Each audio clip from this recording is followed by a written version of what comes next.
7. Harper acordou sobressaltada, como se a sua cama fosse um barco e houvesse batido num rochedo, como se o casco estivesse raspando numa superfície de pedra. Pescou os olhos no escuro, sem saber ao certo se um minuto ou um dia inteiro tinham se passado. O barco tornou a se afastar das pedras com um tremor. Em frente a ele estava Ben, cutucando a estrutura da cama com o joelho. Ela havia dormido da aurora até o crepúsculo, e mais uma noite havia chegado. Enfermeira, disse Ben.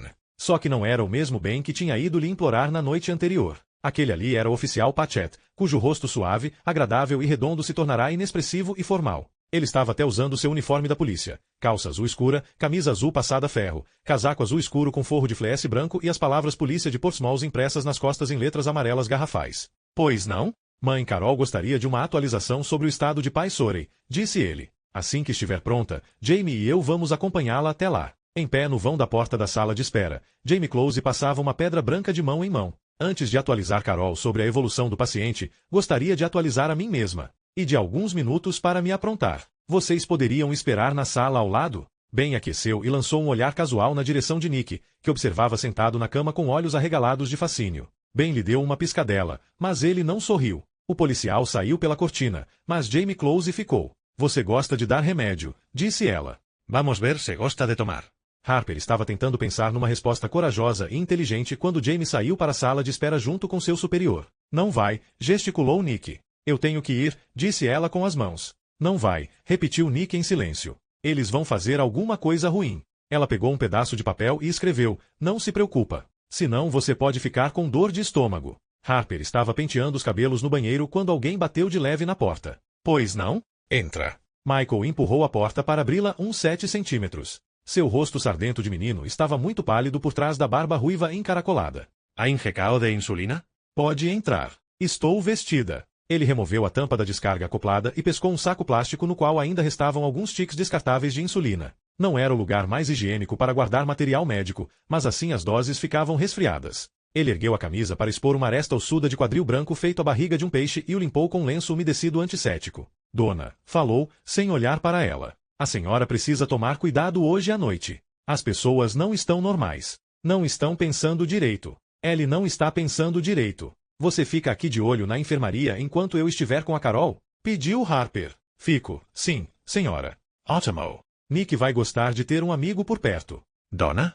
A senhora ouviu o que eu disse? Que as pessoas não estão pensando direito. Tentei falar com a Ellie no café da manhã. Não sei o que deu nela. Faz dias que ela não come, e já desde o início não tinha condição de pular refeições. Alguém precisa fazer alguma coisa. Eu estou com medo, Michael Lindquist. Ela pode tirar aquela pedra da boca e tomar café da manhã na hora em que bem entender. Eu sinto muito se você quer que eu arrume uma saída fácil para ela, mas não vou incentivar a continuação dessa bobajada bárbara entrando nesse jogo. Se você veio aqui ver se conseguia me pressionar ou fazer eu me sentir culpada. Não, dona, não, exclamou ele com angústia genuína. Não é isso que eu estou tentando fazer, de jeito nenhum. A senhora não está fazendo nada errado. Não é isso que me preocupa. O que me preocupa é o jeito como a Carol, o Ben e todos os amigos da Ellie a estão incentivando enquanto ela morre de fome. A senhora passa dia e noite aqui na enfermaria, então não vê essa parte. Não vê as irmãs Negur sussurrando que ela não pode desistir, que a colônia inteira acredita nela. Nem o jeito como todos os amigos se sentam juntos depois de ela pular mais uma refeição e ficam entoando o nome dela até seus olhos se acenderem e eles entrarem no brilho. É quase como se ela precisasse mais do orgulho deles do que de se alimentar. E ninguém liga para o quanto ela está magra ou o quanto está ficando frágil. Estou com medo de ela ficar com hipoglicemia e desmoronar. Desmaiar e talvez engolir aquela pedra. Meu Deus, isso basta. Basta para fazer alguém pensar em simplesmente agarrar ela e, sabe como é, jogar umas coisas dentro de uma mala. Ele era a segunda pessoa em 24 horas a admitir que tinha pensado em fugir. Harper se perguntou quantos também não estariam à beira do limite, e se Carol sabia como seu domínio sobre a colônia era na realidade perigosamente escorregadio. Talvez soubesse. Talvez isso explicasse tudo. Michael engoliu com força. Quando concluiu, foi com uma voz mais firme e mais baixa. Faça o que achar que é certo. Só não vá se machucar. Ellie pode até estar detestando a senhora agora, mas detestaria a si mesma ainda mais se a senhora se machucasse por causa dela. Ele sorveu uma inspiração trêmula antes de arrematar. Eu amo a Carol tanto quanto jamais amei minha própria mãe, sabia? É verdade. Morreria por ela num segundo. Seus olhos estavam úmidos e suplicantes, e mas ficou pairando no ar entre os dois, não dito. Havia mais a dizer, mas não havia tempo. Ben ist Jamie closest of them esperando. 8. Ben seguiu na frente. Eles caminharam sobre uma ponte de tábuas de madeira dispostas longitudinalmente sobre a neve. Parecia não haver luz alguma no mundo a não ser o disco branco da lanterna de Ben. Jamie Close ia mais atrás. Carregava a espingarda no ombro esquerdo, e na mão direita segurava um cabo de vassoura cortado curto, com uma das extremidades coberta com fita adesiva. Assobiava enquanto balançava o cabo para frente e para trás. Eles saíram de debaixo dos abetos e seguiram na direção da casa da Estrela Negra, o chalé onde Carol tinha passado o inverno junto com o pai. Era uma casinha ajeitada, de um andar só, com o exterior revestido por telhas arredondadas e persianas pretas nas janelas, batizado em homenagem à imensa estrela de ferro pendurada entre duas janelas na fachada norte. Harper pensou que aquela decoração era bacana, ideal para qualquer masmorra de inquisidor ou cripta de tortura. Duas sentinelas estavam sentadas no único degrau de pedra em frente à porta, mas se levantaram com um pulo quando Ben emergiu das árvores. Ben não tomou conhecimento da sua presença, mas passou direto e bateu de leve na porta. Carol os mandou entrar. Ela estava sentada numa poltrona de madeira velha estofada de couro rachado e lustroso. A cadeira certamente pertencera ao seu pai. Era um assento apropriado para ler livros de Milton, fumar cachimbo e pensar pensamentos sábios e bondosos de Dumbledore. Havia uma namoradeira no mesmo estilo com almofadas claras de couro creme, mas ninguém sentado nela. Embora Carol estivesse acompanhada por duas sentinelas, elas estavam sentadas no chão aos seus pés. Uma era Mindy Skilling, olhos úmidos de adoração diante de mãe Carol. A outra era um rapaz afeminado, de cabelos curtos e claros, lábios femininos e um facão preso no cinto fino. Quase todo mundo na colônia o chamava de Bowie, mas Harper não tinha certeza se era por causa da faca ou de sua semelhança com Zig Sardusto. O rapaz os observou entrar por baixo de pálpebras rosadas e caídas. Harper não esperava encontrar Gilbert Kleene ali também, mas o presidiário estava sentado no parapeito de pedra baixo em frente à lareira. Minhocas vermelhas se contorciam nas brasas amontoadas, e o calor não ia muito longe. O gelo havia transformado as vidraças em quadrados brilhantes de diamante, o que deu a Harper a sensação de ter entrado numa caverna atrás de uma cachoeira congelada. Jamie Close fechou a porta com força e se recostou ali. Ben se deixou afundar na namoradeira com um suspiro fundo,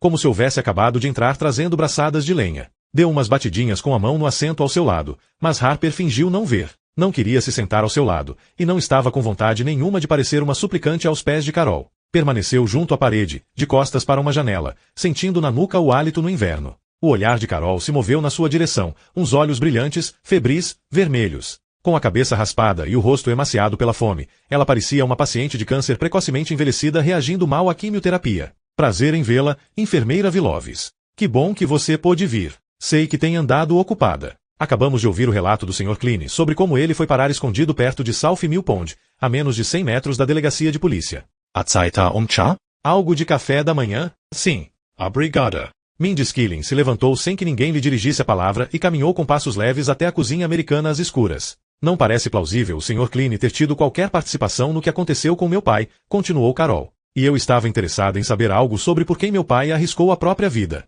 Por quem talvez tenha dado a própria vida. Você não se importa, não é, enfermeira Viloves? Ele estava começando a nos contar a história da fuga dele. Não. Eu não me importo, disse Harper. Mindy já tinha voltado. Ele passou uma pequena xícara de porcelana cheia de chá e um prato sobre o qual havia uma fina fatia de um cheiroso bolo de café com especiarias. A barriga de Harper roncou bem alto.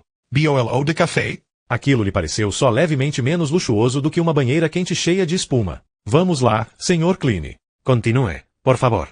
Estava nos contando onde o senhor e o Sr. Mazzucchelli se conheceram. Foi em Brentwood, na cadeia do condado. Kleene encarou Harper com um olhar demorado e curioso como quem pergunta o que você está fazendo aqui, então se virou para Carol. Eles têm uma carceragem lá com capacidade para uns 40 presos, talvez. E nós éramos centenas lá dentro. Havia 10 celas, cada uma com mais ou menos uns 3 metros de comprimento e 10 homens por cela. Eles tinham posto uma televisão no corredor para termos algo para assistir, que vivia passando se minha cama voasse e meu amigo dragão. Só tinham vídeos infantis que usavam nas visitas familiares. Um cara enlouqueceu no corredor. De vez em quando começava a cantar, gritando "I'll be your candle on the water", até os outros começarem a espancá-lo para fazê-lo calar a boca. Depois de um tempo, eu comecei a pensar que eles só passavam aqueles 2 vídeos para torturar a gente. Harper ficou abalada ao ouvir sobre pessoas encurraladas enlouquecendo de pânico enquanto cantavam aquela música específica. Sob certos aspectos, Gilbert Kleene estava descrevendo ela própria quando ficará presa no cano. Não era para nenhum de nós passar mais do que alguns dias lá. As pessoas só vão parar em Brentwood por uns 2 motivos. A maioria eram presos aguardando julgamento. No meu caso, eu tinha vindo da prisão de Concord para testemunhar num caso pendente, não o meu. Mas fora transferido da penitenciária estadual de Berlim para recorrer da sua sentença. Ele tinha sido preso por quê? Quis saber Carol. Ele parece perigoso, mas foi preso por falso testemunho, respondeu Gil. Não sei dizer se ele machucou seu pai ou não, minha senhora. Mas o Mais não é o tipo de cara que cria problemas para si mesmo com as próprias mãos. O problema dele sempre foi a boca. Ele não consegue se conter. Não sabe contar uma história sem cobrir a coisa toda com uma grossa camada de merda por cima. Mais um motivo para ouvir o seu relato sobre a fuga de Brentwood, e não o dele, disse Carol. E pode aproveitar para nos poupar da sua boca suja. Falou bem. Há damas no recinto. Harper quase engasgou com o último pedaço de bolo. Não teria conseguido explicar para ninguém exatamente porque a expressão boca suja incomodava mais do que a palavra merda. Ela pigarreou para limpar a garganta e olhou desanimada para o pires vazio. Sua intenção fora comer o bolo devagar, mas a fatia era bem fininha, e depois da primeira mordida na massa macia de açúcar e noz moscada não conseguirá mais se controlar. Agora não havia mais bolo, um fato horrível, trágico e inconcebível. Ela pousou o pires sobre uma mesinha lateral para não se sentir tentada a lambê-lo. Gil continuou, eu só deveria ficar em Brentwood até depor em juízo. Só que eles fecharam o fórum.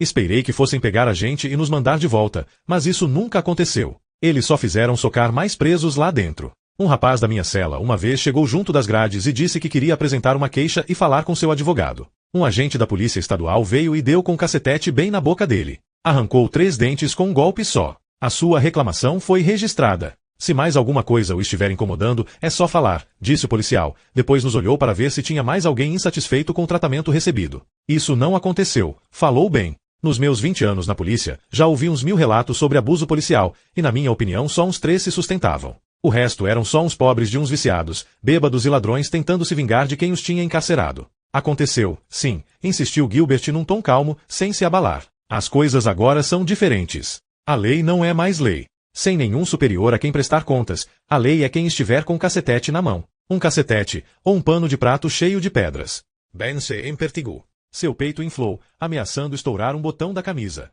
Carol ergueu uma das mãos com a palma virada para frente, e Ben fechou a boca sem dizer nada. Deixa ele continuar. Eu quero ouvir a história. Quero saber quem a gente trouxe para nossa colônia. O que eles viram, o que fizeram e pelo que passaram. Pode continuar, Sr. Kleene. Gil baixou os olhos, como um homem que tenta recordar os versos de um poema decorado anos antes, talvez para uma distante aula de inglês. Por fim, ergueu os olhos, sustentou o olhar de Carol sem medo, e contou como tinha sido.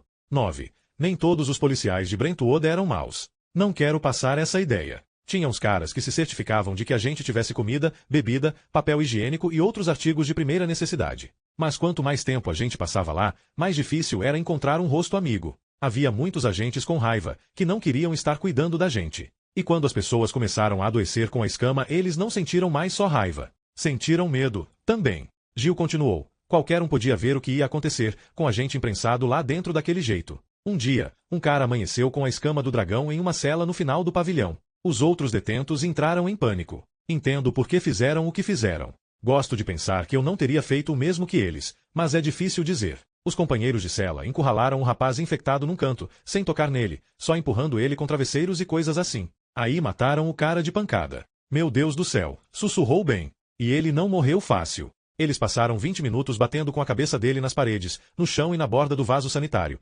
enquanto o maluco de outra cela cantava a música do meu amigo o dragão e ria. Depois de algum tempo, o prisioneiro infectado começou a soltar fumaça e se carbonizar. Não chegou a entrar em combustão, mas soltou um montão de fumaça antes de morrer. Foi como estar dentro de uma tenda indígena do suor. Os detentos choravam por causa da fumaça e tossiam por causa das cinzas. Bom, depois de eles matarem o pobre rapaz de pancada, os agentes da polícia do estado arrastaram o cadáver para fora da cela com luvas de borracha e deram um fim nele. Mas todo mundo sabia que o negócio iria se espalhar. Aquele lugar era uma verdadeira placa de Petri de concreto. Em pouco tempo, a escama apareceu em 2 caras de outra cela totalmente diferente. Depois em 3 meninos de outra unidade. Não faço ideia de como a escama conseguiu pipocar daquele jeito. Harper poderia ter lhe explicado, mas agora não importava. O bombeiro tinha dito que o mundo estava dividido entre os saudáveis e os doentes, mas que em breve estaria dividido entre os doentes e os mortos. Para todo mundo ali naquele recinto, o tema da propagação da escama do dragão agora tinha apenas interesse acadêmico. Os policiais não souberam como agir.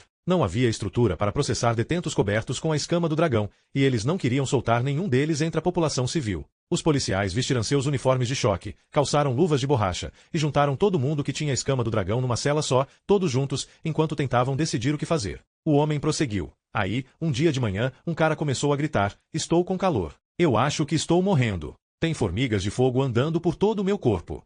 Aí começou a gritar fumaça. O troço jorrou da garganta dele antes de o resto do corpo começar a arder. Parece que isso é o dragão completo, quando você cospe fumaça antes de morrer. Isso acontece porque os tecidos dos seus pulmões entraram em combustão e você está pegando fogo de dentro para fora. Ele começou a correr de um lado para outro, aos gritos, com fumaça jorrando da boca feito o personagem de um desenho animado antigo que bebeu molho picante por engano. Todos os homens dentro da cela junto com ele se imprensaram contra as paredes de concreto para não pegarem fogo também. A polícia veio correndo, liderada pelo touro da manada, um cara chamado Miller. Eles passaram alguns segundos encarando o homem em chamas dentro da cela, aí começaram a atirar. Cline aguardou para ver se Ben iria fazer alguma objeção. Ben estava sentado sem se mexer, com os braços pousados sobre os joelhos, encarando Gilbert com um olhar fixo sob a luz vermelha e tremeluzente da lareira. Devem ter disparado, sei lá eu, uns 300 tiros lá dentro. Matarem todo mundo. Mataram o cara que estava pegando fogo, e todos os outros em volta dele. Quando o tiroteio acabou, o touro da manada, Miller, puxou o cinto para cima como se tivesse acabado de se refestelar com panquecas e bacon no café da manhã e nos disse que tinha salvado as nossas vidas. Que tinha impedido uma reação em cadeia antes de ela começar. Se eles não tivessem matado aqueles homens todos, o pavilhão teria virado um inferno. Outros policiais parados em volta dele encaravam as armas nas próprias mãos com um ar chocado, como se não conseguissem entender como elas haviam disparado. Eles mandaram alguns de nós calçarem luvas de borracha de faxina e levarem os cadáveres para fora. Eu me ofereci para poder respirar um pouco de ar puro. Passei uns 3, 4 meses em Brentwood, e eles nunca conseguiram tirar o cheiro de cabelo queimado e pólvora daquele pavilhão. Ah, eu sabia, Monsieur Lavasia? Encheu outra vez. Não tinha nenhum julgamento acontecendo. Ninguém estava sendo processado. Mas a polícia continuava prendendo gente por saques e coisas assim, e precisava pôr essa gente em algum lugar. Nos primeiros 2 meses, eles nos alimentaram com carne em conserva e gelatina de limão. Aí a situação alimentar ficou meio complicada. Um dia a gente almoçou pêssego em calda. Em outro, 3 policiais arrombaram uma máquina automática e distribuíram chocolates. Comemos arroz em 8 refeições seguidas. Um dia eles anunciaram que iriam suspender o café da manhã. Foi nessa hora que comecei a acreditar que iria morrer ali em Brentwood. Mais cedo ou mais tarde, eles iriam suspender o almoço. Aí, um dia, a polícia nem iria aparecer na carceragem. A voz dele era um som rascante que fazia Harper pensar em alguém amolando uma faca numa correia de couro. Sem pedir permissão, ela foi até a cozinha americana, encontrou uma xícara e a encheu com água da torneira. Trouxe a xícara de volta e a ofereceu a Cline, que aceitou com uma expressão de surpresa e gratidão. Bebeu a água toda em 3 goles. Quando a xícara ficou vazia, ele lambeu os beiços e disse, como eu já falei. Alguns dos policiais eram legais. Tinha um cara chamado Devon. Um sujeito delicado. A maioria dos colegas dizia pelas costas que ele era gay, e talvez fosse mesmo, mas uma coisa eu digo a vocês, ele nunca atirou em ninguém, e um dia trouxe para a gente 2 sacolas de supermercado cheias de cerveja. Disse que estava fazendo aniversário e queria comemorar. Então nos serviu cerveja quente em copos descartáveis, distribuiu cupcakes, e todo mundo cantou parabéns para ele. E foi o melhor aniversário ao qual eu já fui. Cupcakes velhos de supermercado e Bud em temperatura ambiente para rebater. Ele olhou para Ben. Está vendo? Tem uns policiais bons nessa história, falou. Ben deu um grunhido. Mesmo nos piores lugares sempre existe um pouco de decência, falou Carol. E mesmo nos melhores sempre existe um pouco de egoísmo secreto. Harper pensou que aquilo poderia ser uma indireta para ela. Caso fosse, era uma indireta canhestra, ineficaz. Afinal de contas, não era Harper quem estava guardando o bolo de café no armário enquanto o resto da colônia se contentava com beterraba em conserva. Imaginava que uma pequena quantidade de víveres ainda estivesse entrando na colônia de vez em quando, de uma forma ou de outra, trazida por algum recém-chegado ocasional. E imaginava que a melhor parte fosse parar ali, cortesia de Ben e das sentinelas. Agrados para ajudar mãe Carol a conservar forças naquele seu momento difícil. Bom, essa não foi a única coisa decente que o Devon fez pela gente. No final, ele fez um pouco mais do que distribuir cerveja quente em copos descartáveis. Vamos voltar a ele daqui a pouco. A argamassa entre os blocos de cimento das paredes estava esfarelada. Não tão esfarelada a ponto de ser possível raspá-la e fugir, nem em 10.000 anos isso seria possível, mas esfregando dava para ficar com uma espécie de resíduo de giz nos dedos. Mas descobriu que, misturando aquilo com cuspe, dava para fazer uma pasta branca. Foi isso que ele usou para esconder a escama do dragão quando ficou infectado, e foi o que eu usei também. Uns negros da nossa cela também se infectaram, mas arranharam a própria pele e depois disseram que tinham brigado. Um policial jogou lá dentro um rolo de atadura, e foi isso que eles usaram para cobrir as marcas. No final da semana, todo mundo na nossa cela já estava com a escama do dragão e tinha dado um jeito de esconder. Todo mundo estava com medo de o Miller e os outros aparecerem e fuzilarem mais uma cela. Entendem? A escama apareceu em outras celas também. Não sei se quando chegou janeiro todos os detentos do pavilhão já estavam infectados, mas acho que, no dia de Ano Novo, tinha mais gente com a escama do que 100. Alguns eram bons em esconder, outros, não. Depois de um tempo, os policiais perceberam. Deu para ver porque eles começaram a trazer a comida usando luvas até o cotovelo e capacetes de choque, para o caso de alguém tentar cuspir neles. Deu para ver pela cara apavorada deles por trás dos visores de plástico. Bom, um dia de manhã o Miller desceu junto com 12 outros agentes, todos de roupa de choque e escudo. Anunciou que tinha boas notícias. Disse que tinha um transporte aguardando lá fora. Todos que estivessem infectados com a escama do dragão teriam o direito de serem transferidos para um campo em Concord, onde receberiam o melhor tratamento médico disponível e 3 refeições completas por dia. Miller leu em uma folha de papel que naquele dia eles iriam comer presunto com abacaxi, pilaf de arroz e cenouras no vapor. Cerveja não, mas leite integral geladinho. As celas foram abertas, e ele mandou todo mundo com a escama do dragão sair. Um negro baixinho com uma renda de escama que subia até a bochecha esquerda foi o primeiro a sair. Aquilo parecia uma samambaia tatuada. A maioria das pessoas não ficava marcada no rosto, mas ele sim, e acho que não via motivo para fingir que não estava infectado. Um segundo cara saiu depois dele, depois mais alguns outros, e depois uns caras que eu nem sabia que estavam infectados. Em pouco tempo, mais ou menos metade do pavilhão tinha saído para o corredor que separava as fileiras de celas. Eu mesmo quase saí. Foi a história do leite geladinho que me fisgou. Sabem como é bom tomar um copo de leite integral geladinho quando faz tempo que você não toma? Minha garganta doeu só de pensar naquilo. Cheguei a dar um passo à frente, mas o mais me segurou pelo braço e balançou a cabeça bem de leve. Então eu fiquei. Mas a maioria do pessoal da nossa cela foi. Um dos caras que estava lá com a gente, Juno Gomes, me olhou com uma cara confusa e balbuciou: "Vou pensar em vocês quando estiver tomando café amanhã." Gilbert ergueu a xícara até a boca, então lembrou que estava vazia. Harper se ofereceu para pegar mais água, mas ele fez que não com a cabeça. O que aconteceu? Quis saber Carol. Será mesmo tão óbvio que eles jamais comeram seu presunto e seu pilaf de arroz? Acho que sim, né? Foram levados lá para fora e fuzilados. O pipoco das armas foi tão forte que sacudiu as paredes, e o eco ainda durou quase meio minuto. Não eram tiros de pistola. O que a gente ouviu foram rajadas de metralhadora automática. Pensei que aquilo não fosse parar nunca. Não dava para ouvir mais nada, nem gritos, nem urros, só as armas atirando, como se alguém estivesse colocando toras num equipamento de triturar madeira. Quando o tiroteio acabou, todo mundo permaneceu bem quieto. O pavilhão de celas nunca tinha estado tão quieto, nem mesmo no meio da noite, quando todo mundo deveria estar dormindo. Cline fez uma pausa, e continuou. Um pouco depois, o Miller e os outros desceram. Dava para sentir o cheiro de homicídio nos caras. Cheiro de pólvora e sangue. Eles desceram com seus M16, e o Miller enfiou o cano por entre as grades apontado para a gente e eu pensei: pronto, chegou a nossa vez. A gente estava ferrado se fosse embora, e ferrado se não fosse. Fiquei enjoado com aquilo, mas não caí de joelhos nem comecei a implorar. Que bom, disse Harper. Muito bem. Ele disse: quero 10 homens para uma equipe de limpeza. Se fizerem um bom trabalho, terão direito a um refrigerante depois. E o mais retrucou: que tal um copo de leite geladinho? Só para implicar, sabe? Mas o Miller não entendeu a piada. Só respondeu: claro, se tiver. Mas perguntou: o que houve lá fora?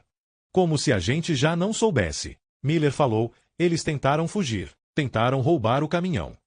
E então o mais riu. Miller piscou para ele e disse: estavam todos mortos, mesmo. É melhor assim. A gente fez um favor para eles. Foi tudo rápido. Melhor do que morrer queimado vivo. Mas falou: isso é a sua cara, Miller. Sempre pensando em como ajudar seu semelhante. Você é um retrato da empatia. Eu já disse a vocês, o mais tem um instinto de seguir falando quando qualquer outra pessoa saberia que é melhor calar a boca. Tive certeza de que ele seria morto a tiros, mas sabem do que mais? Acho que o Miller estava em choque também. Talvez os ouvidos dele ainda estivessem apitando, e ele não tenha conseguido ouvir o mais muito bem. Tudo que sei é que ele simplesmente meneou a cabeça como se estivesse concordando. Ele abriu a cela, e o mais e eu saímos. Alguns outros homens saíram de outras celas. Os guardas nos mandaram sentar no chão, tirar os sapatos e deixar lá, para a gente não tentar fugir. Quando formamos um grupo de 10, subimos a escada ladeados por agentes vestidos com armaduras corporais. Eles nos conduziram por um corredor de concreto comprido e nos fizeram sair por uma porta dupla anti-incêndio que dava para o estacionamento. A manhã estava fria e clara, tão clara que no início não consegui ver nada. Durante pelo menos 1 minuto, o mundo inteiro foi apenas um borrão branco. Pensei muito nisso desde então. Os homens que foram fuzilados, eles deviam estar cambaleando sem ver nada quando foram abatidos. Quando a minha visão clareou, pude ver que o muro de tijolo estava todo crivado de balas. A maioria dos corpos estava caída rente ao muro, mas alguns detentos tinham tentado fugir. Pelo menos um tinha conseguido correr 7 metros pelo estacionamento antes de levar um tiro na cabeça. Tinha um caminhão municipal encostado de ré nos fundos da delegacia. Eles nos deram luvas de borracha e nos disseram para começar. Queriam mandar os corpos para serem descartados em Portsmouth. Sabem o cara de quem eu falei, Devon, o aniversariante que nos deu cerveja naquele dia? Ele também estava lá, com uma prancheta na mão. Ia ticando nossos nomes conforme a gente pegava as luvas, e teria de nos ticar de novo quando a gente voltasse para a cela. Ele agora parecia outro homem. Parecia ter tido 10 aniversários no último mês, não um. No início foi fácil jogar os corpos para dentro da traseira do caminhão, mas depois de um tempo mais eu tivemos que subir lá para organizar as coisas e abrir espaço para mais cadáveres. Com o frio que estava fazendo, eles já estavam endurecendo. Foi mais parecido com transportar árvores mortas do que vocês podem imaginar. Virei o cadáver de Juno Gomes, que morreu de boca aberta como se fosse perguntar alguma coisa. Talvez fosse perguntar o que eles serviam de café da manhã em Concórdia. Isso fez Gilbert Klein rir, um som curto e áspero, mais perturbador do que teria sido um soluço. A gente já tinha empilhado uns 40 corpos dentro do caminhão quando mais me segurou pelo cotovelo e me puxou para baixo junto com ele. Aí arrastou o corpo do Juno para cima de nós dois. Simples assim. Sem conversa. Como se a gente tivesse planejado. Nunca sequer me ocorreu pensar 2 vezes. Bom, não sei se tinha alguma coisa para pensar. Os guardas achavam que a gente estivesse saudável por enquanto, e não iriam desconfiar que 2 homens saudáveis estariam se remexendo junto com uma pilha de cadáveres infectados. E ficar ali nem era mais seguro. Mais cedo ou mais tarde eles iriam fuzilar o resto dos detentos por um motivo ou outro. Iriam fuzilar todo mundo e dizer para si mesmos que era a coisa certa a fazer, que tinham nos salvado de morrer de inanição, ou queimados vivos, ou sei lá como. Os responsáveis por tomar as decisões sempre conseguem justificar atos terríveis em nome do bem maior. Um massacre aqui, uma pequena tortura ali. Torna-se moral fazer coisas que seriam imorais se fossem atos de um indivíduo normal. Enfim. Não tem mais muito para contar. A gente se escondeu debaixo dos cadáveres enquanto os outros detentos continuavam jogando mais corpos lá dentro. Ninguém pareceu dar pela nossa falta. Aí, bem na hora em que eles estavam terminando, ouvi alguém pular para dentro do caminhão e começar a andar lá dentro. Ouvi calcanhares de botas ecoarem no metal. Os corpos não estavam cobrindo a gente totalmente, e eu conseguia ver por entre eles, e de repente dei de cara com o Devon e sua prancheta, e juro que ele estava olhando para mim também. A gente ficou se encarando pelo segundo mais longo de que se tem registro em toda a história do tempo. Aí ele meneou a cabeça, bem de leve. Desceu do caminhão e bateu à porta da caçamba, e alguém ligou o caminhão. Um dos guardas gritou para ele perguntando se estava todo mundo ali, e o Devon respondeu que sim. Ele mentiu para a gente. Sabia que a gente estava no caminhão e mentiu para podermos fugir. Um dia isso tudo vai ter acabado e eu vou achar esse cara e pagar uma cerveja para ele. Ninguém nunca mereceu mais uma serva. O fogo na lareira assobiava e espumava. Oi aí, Indigo Carol. O motorista engatou a primeira e foi embora. Meia hora mais tarde, chegamos ao grande estacionamento em Portsmouth onde eles estavam queimando os mortos. Mas eu descemos do caminhão sem sermos vistos, mas só conseguimos chegar até uma galeria pluvial na beira daquele lago. Aí ficamos presos. Não podíamos atravessar o lago nem o estacionamento. Não tenho certeza do que teria acontecido se o bombeiro não tivesse aparecido. Acho que ou teríamos morrido de frio, ou então nos entregado e sido fuzilados. Espero ter uma oportunidade de agradecer a ele. Deve ser bem bom ter ele do seu lado. Quase dá pena de qualquer um que enfrente o cara. Seguiu-se um silêncio prolongado e constrangido. Obrigada, Sr. Klein, disse Carol. Obrigada por compartilhar sua história. O senhor deve estar cansado depois de tanto falar. Jamie, pode levá-lo de volta para a prisão temporária? As algemas, Jamie, disse bem. Jamie deu um passo à frente, Mindy se levantou, e as duas se aproximaram de Jill uma por cada lado. Jill olhou para Carol e em seguida para Ben.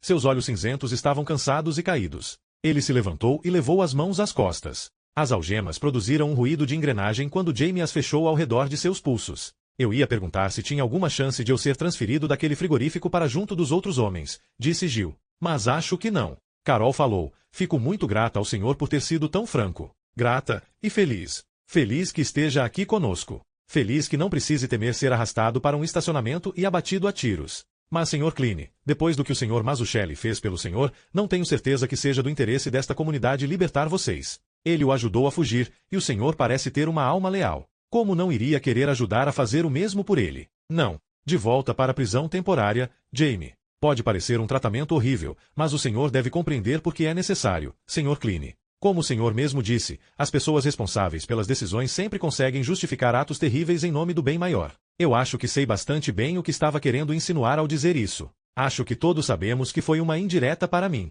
Os cantos da boca de Jill subiram num leve sorriso. Dona, disse ele. Eu me escondi debaixo de cadáveres menos frios do que a senhora. Ele olhou de relance para Harper e lhe deu um curto meneio de cabeça. Obrigado pela água, enfermeira. A gente se vê por aí. Jamie lhe deu um cutucão na base das costas com seu cabo de vassoura. Anda, bonitao. Vamos voltar para a suíte matrimonial. Quando ela abriu a porta, o vento soprou neve até o meio da sala. Mindy e Jamie escoltaram Gilbert para fora, e a porta se fechou atrás dele com um ruído abafado. A casa rangia em meio à tempestade. Sua vez, Harper, disse Carol. 10. Me fale sobre o meu pai, disse Carol. Ele está morrendo? A condição dele no momento é estável. Mas ele não acorda. Eu tenho esperança. Ben disse que já deveria ter acordado. Sim, se tiver sido um hematoma subdural sem complicações. Então por que ele não acordou? Deve ter havido complicações.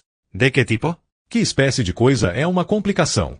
Eu não poderia dizer com certeza. Sou enfermeira, não neurologista. Um pedaço de osso dentro do cérebro. Ou então apenas um hematoma cerebral profundo. Ou ele pode ter tido um AVC enquanto a gente estava operando. Não tenho nenhum dos equipamentos de diagnóstico de que precisaria para saber. Se ele acordar, começou Carol, e sua respiração pareceu dar um tranco antes de ela conseguir continuar, embora seu rosto tenha permanecido flácido e sem expressão. O quão retardado ele vai estar? Não se usava o adjetivo retardado para se referir a danos cerebrais, mas Harper não achou que aquela fosse a hora ou o lugar para corrigi-la. Ele pode não ter nenhuma limitação, ou pode ficar gravemente sequelado. Nesse momento, tudo seria apenas suposição. Mas você concorda que ele a esta altura já deveria ter se recuperado? Perguntou Carol. Este é um desfecho inesperado, não é? Eu estava torcendo por um desfecho melhor. Carol aqueceu de modo lento, quase sonhador. Tem alguma coisa que você possa fazer por ele? Com o que temos à disposição? Não muito. Eu arranjei um jeito para injetar fluidos nele, suco de maçã diluído em água, mas isso só vai sustentá-lo por algum tempo. Se a enfermaria estivesse mais bem abastecida, porém, haveria toda uma gama de alternativas para melhorar os cuidados com ele. E eu também teria mais flexibilidade com os outros pacientes. Era sobre isso que eu estava esperando poder conversar com você. Já falei com o John. Sim, disse Carol. Eu soube. Harper continuou como se não tivesse havido interrupção. E ele tem um plano para nos conseguir os materiais. Dessa vez Ben se intrometeu. Eu não disse. Perguntou ele a Carol. Não disse que podíamos confiar que o bombeiro teria um plano para nós? Falou num tom chapado, quase entediado, mas por baixo havia tensão na sua voz. Harper tornou a tentar. John acha que pode nos ajudar a conseguir o que eu preciso para cuidar do seu pai e assegurar seu tratamento a longo prazo, caso ele siga incapacitado. Acho que deveríamos considerar essa possibilidade. Me fale, disse Carol. Harper explicou o plano do bombeiro. A ideia era que eles levassem o carro de polícia de Ben até a Verdun Avenue, usassem um dos celulares da colônia para chamar uma ambulância, esperassem a ambulância aparecer, e então John disse que vai mandar uma fênix expulsar os socorristas e quaisquer policiais que venham junto com eles, concluiu Harper. Sentiu que essa era uma conclusão um tanto tosca, e experimentou uma breve irritação em relação aos perversos impulsos teatrais de John. Não tenho certeza do que ele quer dizer com isso, mas até aqui ele não nos decepcionou. Vai ser mais um de seus espetáculos, disse Carol. Uma de suas distrações. Ele gosta mesmo dessas distrações. Não vejo por que precisamos da ajuda dele, falou Ben. Podemos assaltar uma ambulância sem ele. Temos armas suficientes. Para matar quantas pessoas? Perguntou Harper. Não chegaria a tanto. Vamos dizer o seguinte, ou vocês nos dão o que tem na ambulância, ou vão acabar andando em uma. A maioria das pessoas coopera bastante com uma espingarda na testa. Eles também vão estar armados. Vão ter uma escolta policial. Claro. Mas quando os encontrarmos eu vou estar de uniforme e ao volante da minha viatura. Eles vão estar despreocupados. Antes de perceberem o que está acontecendo, nós fechamos a arapuca, disse Ben. Por que fazer isso sozinhos? Indagou Harper. Por que não do jeito do John? Da última vez que fizemos as coisas do jeito do John, alguém quase assassinou meu pai, disse Carol. O que aconteceu com seu pai aconteceu aqui, no nosso território. O plano do John deu certo. Deu bem certo para ele.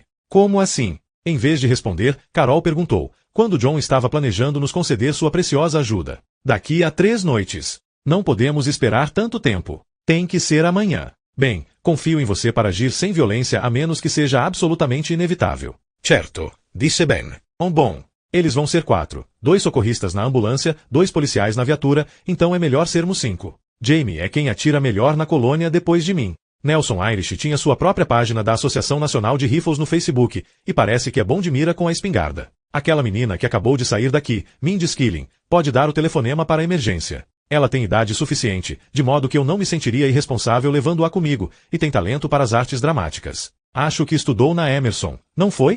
Imagino que. Peraí. Interrompeu Harper. Carol, não tem por que a gente não poder esperar 3 noites. O seu pai tem quase 70 anos. Você esperaria 3 noites se fosse o seu pai? Se pudesse fazer alguma coisa agora? A vontade de Harper foi dizer, o meu pai não iria querer que pessoas levassem um tiro por causa dele, mas não conseguiu fazer as palavras saírem da boca. Na verdade, achava que Carol tinha razão. Se fosse o pai de Harper, ela teria implorado ao bombeiro para fazer tudo o que pudesse, o quanto antes. Implorar não era o tipo de coisa que Julie Andrews fazia, mas Harper seria capaz disso. Tudo bem. Vou falar com o John. Ver se ele consegue adiantar tudo para amanhã à noite. Carol mexeu na mecha de cabelos pretos caída em sua testa. John. Se John não está com pressa para ajudar meu pai, eu me sentiria muito mal se o apressasse. Ele não está atrasando sem motivo. Carol, ele quebrou várias costelas. Carol aqueceu com empatia. Claro, a gente precisa deixar o John descansar. Não quero que ninguém o perturbe. Não precisamos dele. Enfermeira Viloves, bem vai precisar de uma lista detalhando tudo o que você necessita para cuidar do meu pai da melhor maneira possível. Isso não vai dar certo. Eu preciso ir com eles. Não seria possível. É muita coragem e bondade sua querer ir, mas preciso que fique com meu pai. Não podemos arriscar você. Pois vão ter que arriscar. Bem, só vai ter alguns minutos na ambulância. Quer mesmo que ele precise escolher entre 200 frascos enquanto tenta decifrar abreviações farmacológicas. Eu não correria esse risco se fosse o meu pai. Ela reverteu a situação para ver se teria algum efeito sobre Carol. Carol a encarou com um olhar ameaçador. Meu pai precisa de mais do que bons remédios. Ele precisa de uma boa enfermeira, disse ela. Uma coisa não vale nada sem a outra. Não deixe de voltar de jeito nenhum. Harper não soube o que dizer. A conversa toda tinha sido difícil de entender, cheia de subentendidos que ela não compreendia e de implicações que não lhe agradavam. Bem, quero conversar com você sobre o plano, disse Carol. Quero saber tudo. Quem você vai levar? Como é a Verdun Avenue? Tudo. Enfermeira, ela relanceou os olhos para Harper. Espero que consiga achar o caminho de volta até a enfermaria. Harper se espantou que eles fossem simplesmente deixá-la sair sem supervisão. Até certo ponto, considerava-se tão prisioneira quanto Gilbert Klein, só que com uma cela mais bacana. Fora escoltada até a casa da Estrela Negra, e imaginava que sairia da mesma forma. Uma parte dela quis sair pela porta imediatamente, antes de Carol mudar de ideia e resolver mandá-la de volta com Bowie ou com uma das sentinelas de guarda lá fora. Já havia planejado um modesto desvio em seu caminho até a enfermaria, mas forçou-se a esperar, mexendo nos botões pretos do sobretudo. Afinal, ainda restava um assunto a abordar. Carol, eu estava com esperanças de que a gente pudesse conversar sobre a Ellie. Ela está andando com uma pedra na boca há dias, porque acha que precisa se redimir de alguma coisa. Eu acho que ela está fazendo isso em parte porque admira você. Quer impressionar você. Quer que todo mundo saiba quanto é dedicada à colônia. Você não consegue fazer ela parar? Eu não, respondeu Carol. Mas você sim. É claro que você consegue fazer ela parar. Diga que ela já se puniu o suficiente. É tia dela. A Ellie ama você. Ela vai escutar. Você é praticamente tudo que ela tem. É responsável por ela. Precisa intervir antes que ela desmorone. Mas nós somos todos responsáveis uns pelos outros, disse Carol, e seu rosto adquiriu uma serenidade enlouquecedora. Nós somos um castelo de cartas. Se apenas umazinha dessas cartas parar de sustentar sua parcela de peso, a colônia inteira desaba. É isso que a Ellie está tentando dizer a você. É a sua pedra que ela está carregando na boca. Só você pode tirá-la. Ela é uma criança e está agindo feito criança. Cabe a você agir como adulta. Cabe a mim cuidar de mais de 150 pessoas desesperadas. Garantir sua segurança. Impedir que elas morram queimadas vivas. De certa forma, eu também sou enfermeira. Preciso proteger esta colônia da infecção do desespero e do egoísmo. Preciso nos proteger dos segredos, que podem ser como um câncer. Da deslealdade e do desafeto, que se alastram como febres. Conforme ela falava, foi se retesando na cadeira, e seus olhos cintilaram com o calor doentio. Desde que meu pai caiu, eu tentei ser o que essas pessoas todas necessitam. O que elas merecem. Meu pai queria que a colônia Vindon fosse um lugar bom para quem não tivesse mais para onde ir. E é só isso que eu quero. Só quero que este seja um lugar bom, e acho que ele fica melhor quando todos nós cuidamos uns dos outros. Meu pai também achava isso. Ela uniu as mãos com força, então as pressionou entre os joelhos. Juntos nós somos mais fortes, Harper. E se você não estiver conosco, está sozinha. Ultimamente tem sido ruim ficar sozinha. Sua expressão era quase de dar pena, pensou Harper. Você não entende isso? 11 Harper foi seguindo uma trilha quase indiscernível encimada por um céu obscuro. Para onde quer que virasse o rosto, a neve o fustigava. O vento soprava em rajadas. Uma árvore estalou. Tábuas bambeavam e se inclinavam sob seus pés, obrigando-a a andar devagar para manter o equilíbrio. Quando a casa da Estrela Negra desapareceu atrás dela, Harper parou na escuridão congelada e perfumada pelos pinheiros. Dali a mais 200 passos, iria atravessar a trilha que descia serpenteando por entre as árvores até os seixos e o cais. Poderia cruzar a água em 10 minutos e dizer a John que eles tentariam pegar a ambulância amanhã, dizer a ele que... Uma criança correu por entre os pinheiros à sua direita, uma sombra tremeluzente, e quando ela virou a cabeça para olhar viu que na verdade não era uma criança, apenas um redemoinho de neve a se mover depressa por entre as árvores. Plaf! Uma bola de neve a acertou na lateral da cabeça, mas ela só percebeu depois de dar mais 2 passos. Levou esse tempo todo para registrar o fato. Não teve consciência de tombar para um dos lados, nem de o joelho direito ceder com seu peso até se ver ajoelhada na neve. Viu um borrão de movimento com o canto do olho, e ergueu um cotovelo a tempo de bloquear a bola de neve seguinte. O impacto deixou seu braço dormente. Um choque subiu por seu cotovelo até a mão. A bola de neve se despedaçou assim que a atingiu. A pedra branca sarapintada que havia lá dentro rolou pela neve na sua frente. Formas de meninas pularam de trás das árvores de ambos os lados, ofegantes de tanto rir. Harper pensou ver uma bola de neve vindo na direção da sua barriga e baixou os braços para protegê-la, e a bola então bateu na lateral do seu pescoço, uma agulhada fina seguida por dormência. Elas a rodearam. A água nos olhos dela queria virar gelo, congelar ali. Os rostos que a rodeavam estavam rígidos, brancos e inexpressivos, como se ela estivesse sendo atacada pelos manequins de uma loja de departamentos. Uma das meninas a atacou pelas costas e lhe deu um empurrão. Ela tombou de lado. Por favor, meninas, cuidado, disse ela. Eu estou grávida. Não vou lutar com vocês. Pintar de branco, entoou alguém cuja voz soou terrivelmente parecida com a de Emily Vaterma. Alguém a agarrou pelos cabelos com a mão enluvada, pegou um punhado de neve com a outra e a esfregou no seu rosto. Uma menina guinchou de tanto rir. Quando Harper conseguiu tirar a neve dos olhos, Tyrion Lannister de Game of Thrones estava ajoelhado na sua frente. Encarava-a com olhos incrédulos e vazios. Era uma máscara de plástico barata. Ele, não, ela, pois era uma menina por trás daquela máscara. Ela estendeu a mão com a palma para cima. Em sua mão havia uma pedra branca chata. Come, disse a voz por trás da máscara. Come isso, sua piranha. Obriga ela a comer, disse outra. Come, ento aram as meninas.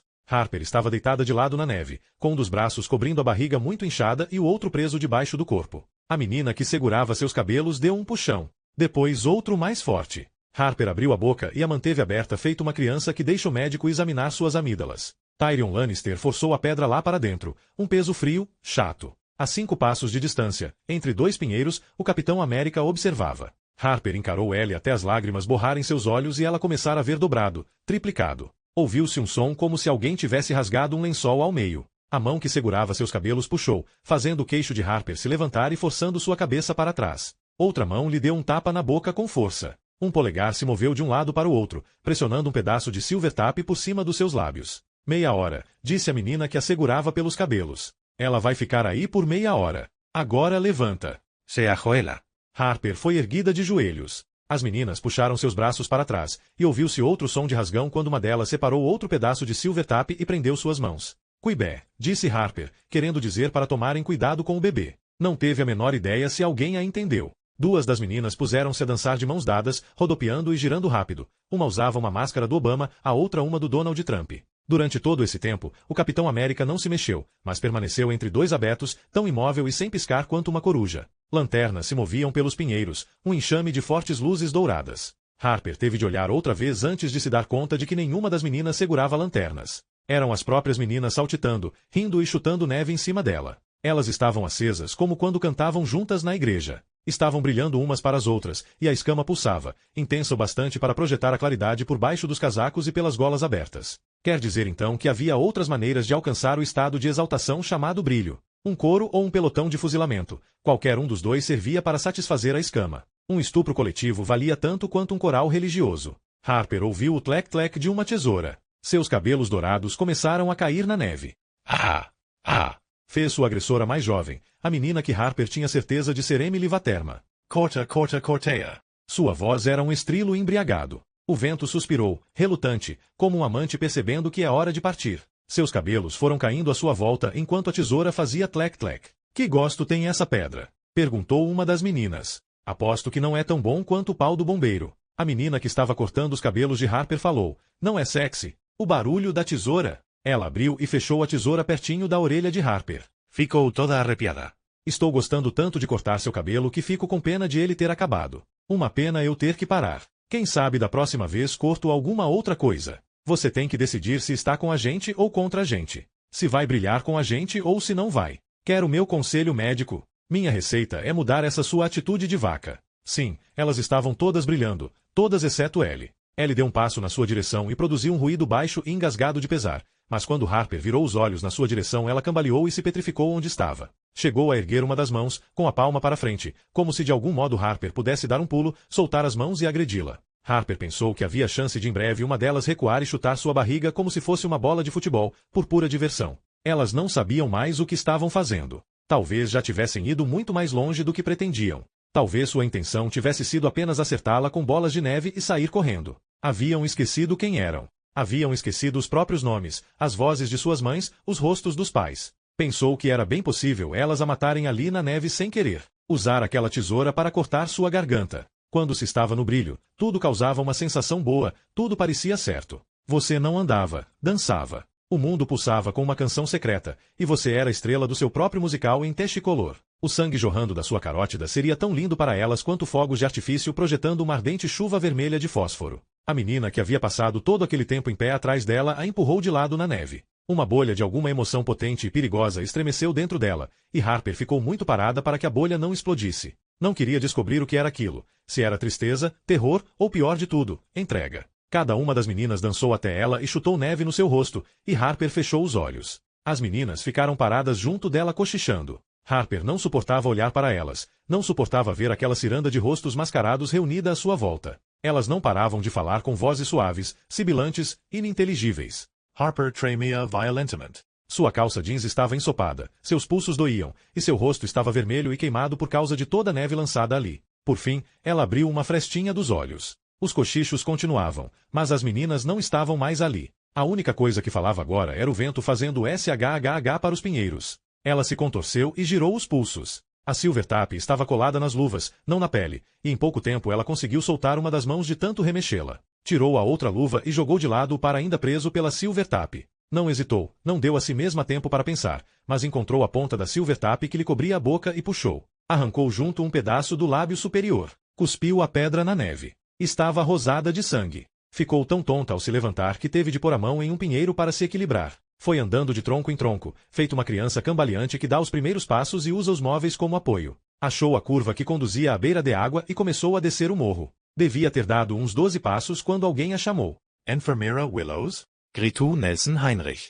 Aonde está indo? O caminho da enfermaria é aqui por cima. Ele estava sobre as tábuas junto com Jamie Close. Jamie usava as mesmas roupas da última vez em que Harper a vira, a calça de neve laranja berrante e a volumosa parca cor de ardósia. A única coisa diferente era que havia tirado a máscara de Tyrion Lannister. A neve está chegando ao seu pescoço. Por que não volta aqui antes de ser enterrada viva? O rosto de Nelson estava vermelho por causa do frio, e ele exibiu os 2 dentes da frente quando riu. A respiração de Harper saía condensada.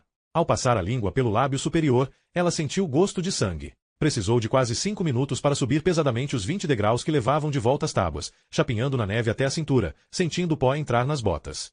Jamie e eu estávamos indo substituir as sentinelas na casa da mãe Carol. Que bom que aparecemos agora. Você estava totalmente desorientada. Ele estendeu as 2 mãos para ajudá-la a subir nas tábuas. Tinha a testa franzida, mas seus olhos estavam alegres e bem-humorados. Mas veja só todas essas pegadas. Nós temos regras, sabia? Não é permitido sair das trilhas. Podemos retirar as tábuas, mas não podemos fazer pegadas desaparecerem. E se um caçador passar por aqui? Por Deus, se formos descobertos, vão nos mandar todos lá para a Concorda. Isso se não nos fuzilarem aqui e pronto. Sair das tábuas põe a colônia inteira em perigo. O Sr. Patchett e mãe Carol foram muito claros com relação a isso. Uma hora com uma pedra deve lembrá-la das suas responsabilidades. Jamie Close deu a volta nele com uma pedra branca estendida na palma da mão. Ao sorrir, exibiu um dente lascado. Harper pegou a pedra e obedientemente a pôs na boca. 12. Foi escoltada feito uma prisioneira por entre as árvores, e Nelson a conduziu de volta até a colônia enquanto Jamie seguia atrás dela com a espingarda e o cabo de vassoura cerrado.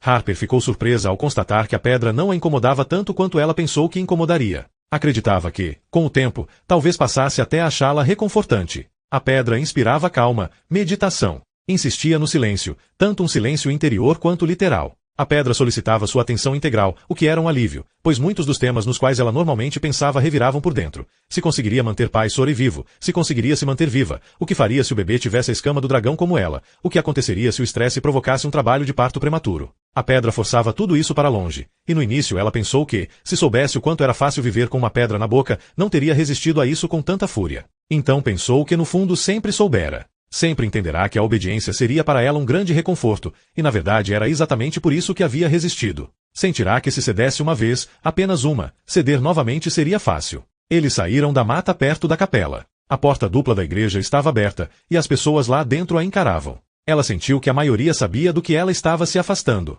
Harper retribuiu com um olhar frio, distante, sem vergonha alguma, e ficou satisfeita ao ver alguns dos rostos se encolherem de volta para as sombras. Mas a maioria dos jovens se manteve firme. Crianças tinham grande interesse pela punição alheia, uma fonte de imensa gratificação. Ellie andava de um lado para outro ao pé dos degraus da frente da capela, mas ao ver Harper estacou. Não para de mexer essa bunda, enfermeira, falou Jamie. Ellie esperou Harper passar, então não conseguiu mais se conter. Disparou e saiu correndo pela neve para interceptá-los. Ellie, você hoje tem que ficar de sentinela no campanário, disse Nelson Irish. Volte para o seu posto. Ellie o ignorou. Harper. Queria que você soubesse que eu nunca quis. Mas Harper havia cuspido silenciosamente a pedra na própria mão. Puxou uma pelota de catarro do fundo da garganta e a cuspiu na cara de Ellie. A adolescente se retraiu como se tivesse levado um tapa. Jamie lhe bateu na parte de trás da cabeça. Ela não teve certeza se com o punho fechado ou com cacetete. Essa pedra tem que ficar na sua boca. Ginchu Nelson.